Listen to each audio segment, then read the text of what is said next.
Ada tegur depui kun, payah takun iri bilang bos kun. Iri bilang bos.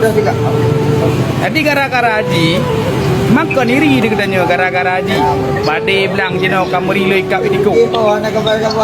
Ronyo banjir di mana-mana. Bala Nabi Allah.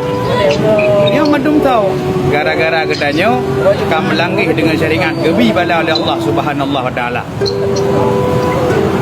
Jadi baru katanya yang itu di dalam urung-urung yang dukung kemaksiatannya mendam.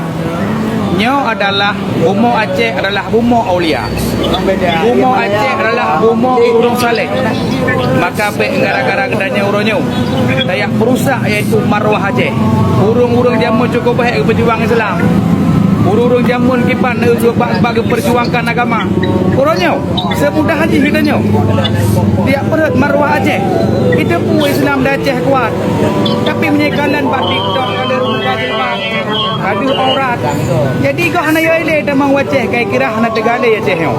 Hana kuat le syariat di Aceh nyo. Nya kan? Maka menyokon katanya jaga tahu kena jaga lain. Kita buktikan bahawa katanya adalah para pemuda pejuang Islam. Bersenang ke Nabi kepada katanya. Bersenang ke aulia-aulia yang ke kubah Bumo Aceh ni dari perjuangan kita. Jadi urangnya katanya benar tak hargai perjuangan urangnya. Maka nasara urangnya yang hati patih ni boh jilbab. Oh ya pegah urangnya.